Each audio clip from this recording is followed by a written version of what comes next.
হযরতে আব্দুল্লাহ ইবনে খুবাইব রাদিয়াল্লাহু তাআলা আনহু বলেন, আমরা একদিন গভীর অন্ধকার রজনীতে বৃষ্টিপাতের মধ্যে নবী সাল্লাল্লাহু আলাইহি ওয়াসাল্লামকে খুঁজতে বের হলাম।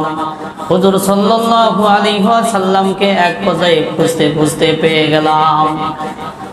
হুজুর সাল্লাল্লাহু আলাইহি ওয়াসাল্লামের সাথে যখন আমাদের সাক্ষাৎ হইল, হুজুর সাল্লাল্লাহু আলাইহি ওয়াসাল্লাম আমাকে বললেন, হে আব্দুল্লাহ ইবনে খুবাইব, তুমি পাঠ করো। আমি বললাম, ইয়া রাসূলুল্লাহ, ইয়া হাবিবাল্লাহ, আমি কি পাঠ করব? হুজুর সাল্লাল্লাহু আলাইহি ওয়াসাল্লাম বললেন, প্রত্যেক সকাল সন্ধ্যায় তুমি কুল হুয়াল্লাহু আহাদ, কুল আউযু বিরাব্বিল ফালাক, কুল আউযু বিরাব্বিন নাস, সকাল সন্ধ্যায় তুমি প্রত্যেকটা সূরা তিনবার করে পাঠ করবে। ইহা তোমার সারা দিনের জন্য যথেষ্ট হয়ে যাবে। কি আমল?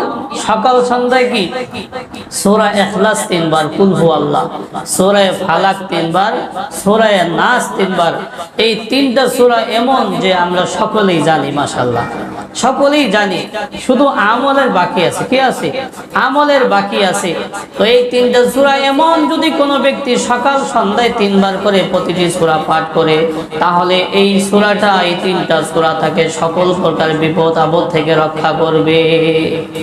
মানুষের ওয়াসওয়াসা, শয়তানের ওয়াসওয়াসা, জিন ভূতের আসর, মানুষের অনিষ্টতা, মানুষের জাদু টোনা, যত প্রকার সমস্যা আছে, হ্যাঁ, এই তিনটি সূরা এমন, যেই তিনটি সূরা যদি সকাল সন্ধ্যায় পাঠ করতে পারি, সকল বিপদ আপদ থেকে আল্লাহ পাক আমাকে এই আমলের বদৌলতে রক্ষা করবেন।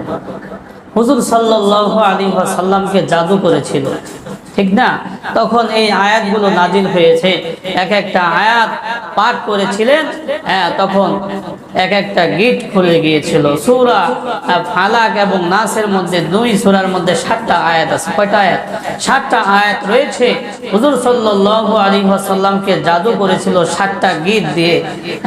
তখন আল্লাহ পাক রব্বুল আলামিন এই সূরা নাজিল করলে, এই 7টা আয়াত পরে 7টা ফু দিলে 7টা গিট খুলে যায়।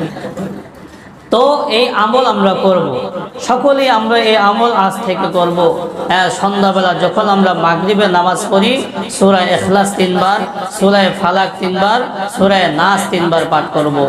এরপরে আবার যখন আমরা ফজরের নামাজ পড়ি, তখন সূরা ইখলাস তিনবার, সূরা ফালাক তিনবার, সূরা নাস তিনবার আমরা পাঠ করব।